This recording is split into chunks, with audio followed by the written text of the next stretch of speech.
Sebelumnya Bapak Ibu mari sama-sama membaca Bismillahirrahmanirrahim. Bismillahirrahmanirrahim. Hasbunallah. Hasbunallah. Wa ni'mal wakil. Ni'mal wakil. Anak gadis sini. Wa ni'mal nasir. Wa ni'mal nasir. Bismillah. Tawakkalna. Tawakkalna. 'Ala Allah. Ala Allah. Wala haula. Wala haula. Wala quwwata. Wala quwwata. Illa billah. Illa billah. Al-'aliyyil 'azim. Al-Aliyyul Azim. Bapak Ibu yang dirahmati Allah.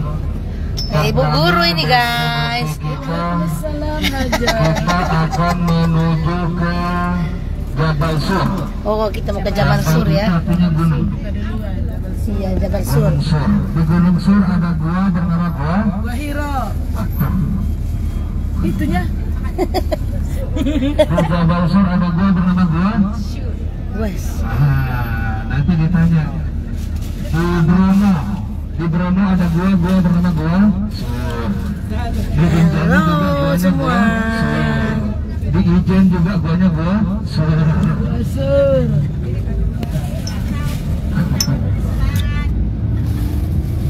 Ketika Wahyu pertama kali turun Bapak Ibu itu di Jabal Nur, di Gunung Cahaya kalau bahasa kita. Guanya bernama gua. Lagi mau ngapa itu? Apanya deh? Saya di Jabal Rumahnya. Nur itu Rumahnya. pertama ketika Nabi Muhammad SAW memulai perjalanan hijrah ke Madinah. Oh, ini lah ini. Beliau bersembunyi selama 3 hari di Jabal Sur di dalam sebuah gua. Guanya bernama gua. Masih dengan guru. Ini masjid apa ini? Masjid apa ini Ustaz? Jadi Bapak Ibu yang dirahmati Allah, awal muasal kenapa Nabi Muhammad SAW sampai di Jabal Sur ini karena Baru kali ketika itu kaum muslimin sudah mendapatkan siksaan, sudah mendapatkan cacian yang sangat pedih. Bahkan sampai ada seorang sahabat dan ibu dan bapaknya, kedua orang tuanya dibunuh karena tidak mau lagi masuk ke dalam kekafiran. Nah, bersama Nabi Muhammad SAW ketika pertama kali diutus, tentunya beliau berdakwah secara sembunyi. Yang pertama kali di dalam tentunya tidak lain dan tidak bukan adalah istri beliau sendiri.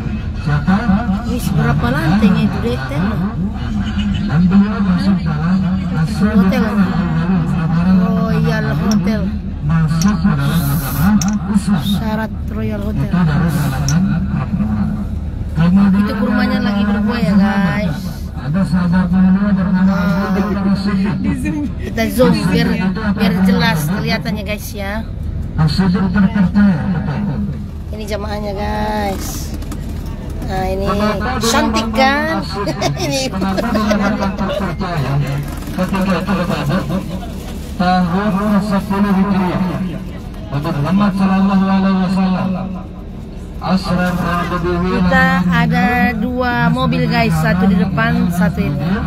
Mobil pertama, kita mobil kedua. Nabi Muhammad Sallallahu Alaihi Wasallam melakukan perjalanan yang luar biasa, tidak masuk akal. Itulah rumah itu deh. Kayak apa kan? Kayak apa? Kotak-kotak aja kan?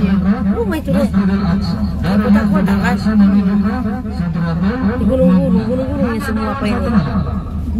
Dalam logika kita sebagai manusia tidak masuk. Sehingga ketika pulang dari perjalanan Isra Mi'raj tersebut, siapa yang ingin minta jodoh dimudahkan. Nah, nanti kita live lagi di sana ya guys. mereka tidak percaya atas perjalanan ini. Maka mereka ingin mengganggu-ganggu. Waktu itu belum diceritakan kepada Abu Bakar. Nah ini kalau seandainya Abu Bakar tahu cerita ini, cerita yang nggak masuk akal ini, pasti dia akan murtad. Kalau Abu Bakar sudah murtad, maka semuanya akan hancur. Islam akan terkejut. Bapak Ibu, dari sahabat Abu Bakar As-Siddiq itu 7 di antaranya dijamin masuk surga. Guys, Ada 10 sahabat termasuk Khulafaur Rasyidin al-Arba'. ada 3 orang. Ini penonton setiaku. Kemudian Umar bin Khattab, Utsman bin Affan, Ali bin Abi Thalib, kemudian Muawiyah bin Abi Sufyan dan lain sebagainya. Itu semua 7 di antara 10 orang yang sudah dijamin masuk surga. Itu dari tangan Abu Bakar As-Siddiq. Utsman bin Affan. Kenapa yang mobil ini? Dulu sahabat perniagaan. Jadi kalau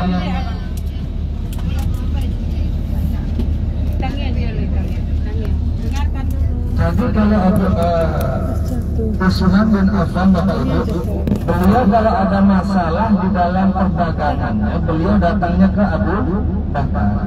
Jadi kalau ada orang yang habis berdagang, kemudian ingin menyimpan hartanya, bukan ke bank tapi ke baginda Nabi Muhammad Sallallahu Alaihi Wasallam. Kalau permasalahannya mengenai macetnya nih, tidak ada yang beli, kemudian turunnya jual beli, itu datangnya kan Abu Bakar As-Siddiq. Nah ini tidak heran kita ketahui bahwa sahabat mulia Utsman bin Affan merupakan orang terkaya. Itu Bapak. Kekayaannya kita ketahui merupakan bagian daripada perdagangan. Nah ini kalau Utsman bin Affan mempunyai masalah perdagangan, jauh sebelum baginda Nabi Muhammad lantas menjadi Allahu Akbar. Kemudian Ya jalan-jalan mau ke Jawa Rama ya guys. Tadi macet. Nah ini kurmanya guys. disiksa di tengah gurun sampai diceritakan bahwa ditumpuk beberapa batu yang besar sama siapa? Umayyah bin Khalaf. Umayyah bin Khalaf itu kejamnya luar biasa. Sampai ketika itu Abu Bakar melintasi, melewati dan melihat siksaan yang dialami oleh Bilal bin Rabah. Ketika itu langsung Abu Bakar di gunung saya akan terus pembangunan kan? berapa banyak? Akhirnya Umayyah bin Khalaf Bapak Ibu. Allahu Akbar.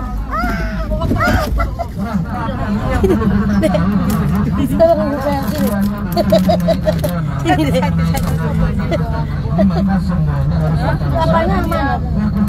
maka ketika Abu Bakar langsung membeli Bilal bin Rabah dengan harga yang mahal. Umayyah kaget, kok mau Abu Bakar membeli Bilal? Kata Umayyah apa? Seandainya dia tadi minta gratis, saya kasih gratis sama Bilal. Karena Kita melihat pemandangan kota Madinah dulu ya guys. Kota Makkah guys. Masih di kota Makkah kita guys. Salah menyebutkan. Sorry ya guys. Maklum udah capek guys. Hotelnya menjulang tinggi guys. Mari umroh bersama kami, bersama Haji Endang Handayani Pulungan ya guys. Nah kemudian dari kalangan keluarga ataupun anak kecil, Beginilah guys pemandangannya guys.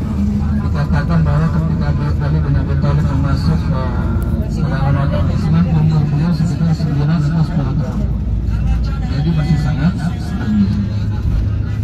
Nah kemudian Bapak Ibu, setelah berdakwah dengan cara yang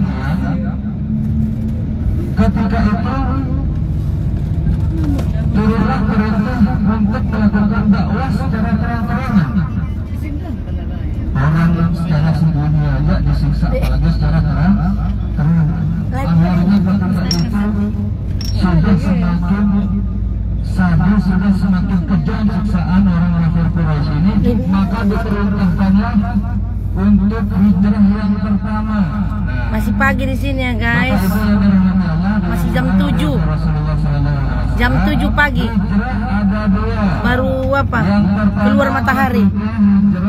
Menuju ke Habasyah. Habasyah. Habasyah itu apa sekarang? Ethiopia. Ketika itu salah satunya siapa? Utsman bin Affan juga salah satu orang yang mengikuti hijrah yang pertama. Kemudian setelah hijrah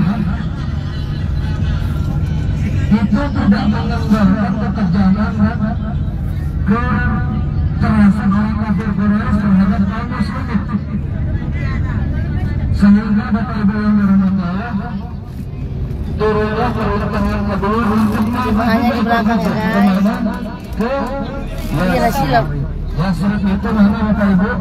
Madinah Mukarramah. Nah, Bapak Ibu yang dirahmati Allah, kalau kita bisa lihat Makkah, di Madinah, Makkah dari Al-Munawwarah, Madinah ke Madinah atau Yasrib, Al-Munawwarah, itu ada di sebelah utara. Tapi Nabi mengambil jalan agak ke barat, karena apa namanya, Jabal Sur ini berada di sebelah barat Makkah. Nah, maka perjalanan ini diambil tentunya untuk mengakali, untuk menghindari daripada yang nanti ditakutkan, yaitu ada orang-orang yang ingin menangkap Nabi. Nah, maka dari itu Nabi Muhammad SAW, nah ini Bapak Ibu, Kok naik kita ini? kita sudah sampai di Jabal Sur. Udah sampai Jabal Sur. Ya, itu depan Jabal. Guys, kita udah sampai ke Jabal Sur guys. Kita akan turun melihat Jabal Sur. Jabal itu gunung ya guys, Gunung Sur.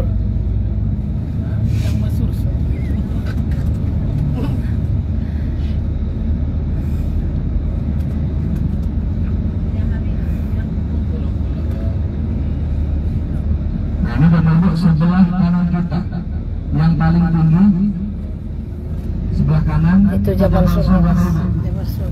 yang terjalan. Jadi kita Nah, itu gua surnya sangat sempit.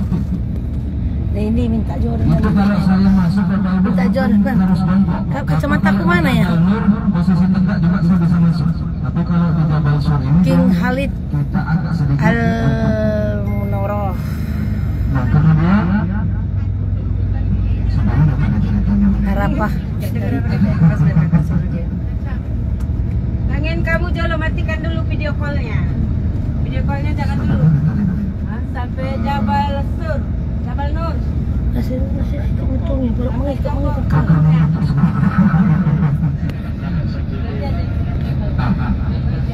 Kemudian Bapak Ibu,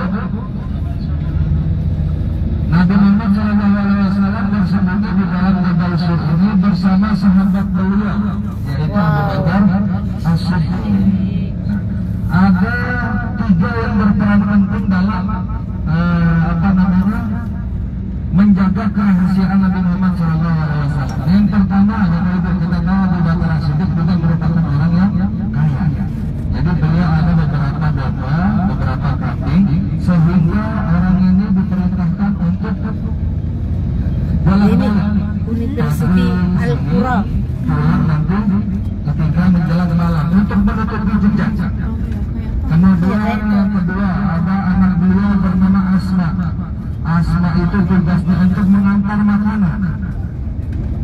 Nah, kemudian ada juga yang terakhir Abdullah bin Abu Bakar.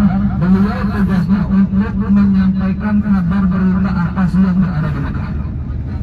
Nah, Abdullah ini Bapak Ibu, ketika pagi hari subuh hari kembali ke Mekah, kemudian menjelang malam kembali ke Jabal Sur.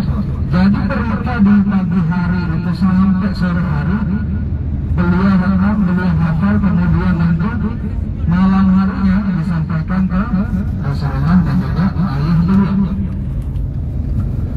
Nah, Bapak Ibu yang dirahmati Allah, sampai ketika itu orang kafir Quraisy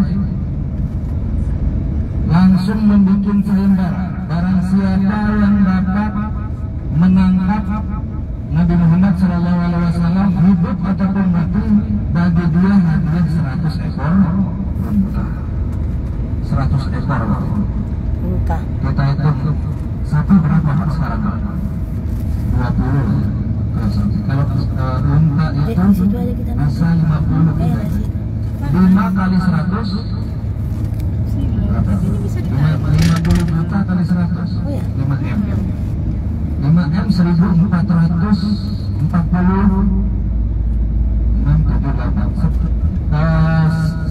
Tak terkira udah lama. 1448 tahun yang lalu dikasih 15M. Sekarang pun kita masih banyak itu 15M. Apalagi zaman dulu. Kita saya sendiri sekolah mungkin dulu dikasih 2000 itu udah seneng, apalagi bapak ibu. Sekarang orang mungkin bapak ibu cucu-cucunya dikasih 2000 mungkin agak jengkel. 2000 dapat apa sekarang? Ini 15M, 5M 1448 tahun yang lalu. Kemudian Bapak Ibu hampir seorang pemburu itu menemukan Nabi. Jadi si pemburu ini pandai Bapak Ibu. Jadi dia hampir menemukan Nabi. Kis ke rumahnya. Wih, lagi berbuah ke rumahnya semua guys. Sampai di depan mulut dia. Rumahnya lagi berbuah guys. Maka Allah perintahkan Bapak Ibu pertama Rumahnya lagi berbuah ya guys ya. membuat jaring di depan mulut dia. Masih ingat ceritanya Bapak Ibu? Masih ingat? Laba-laba dengan burung merpati. Laba-laba membuat jaring, kemudian merpati membuat sarang dan juga bertelur. Nah itu ceritanya di situ. Sehingga ketika si pemburu ini melihat hal tersebut, dia mengatakan tidak mungkin ada orang di dalam ini. Karena apa? Kalau seandainya ada orang di dalam, pasti si burung itu udah tidur. Pertama, kedua, jaring laba-laba ini masih sudah rusak, tapi semuanya masih hidup. Nah itu adalah pertolongan Allah Subhanahu wa Ta'ala. Bapak Ibu yang dirahmati Allah, di dalam sebelum masuk ke dalam sur, Abu Bakar mengatakan, wahai Nabi, saya dulu masuk. Kenapa? Karena saya takut nanti ada apa-apa, ada berbahaya, ada ular atau ada hewan-hewan yang berbahaya di dalam. Biar kalau nanti ada ular atau apa, biar saya aja yang kena, kata Abu Bakar. Akhirnya Abu Bakar masuk memberi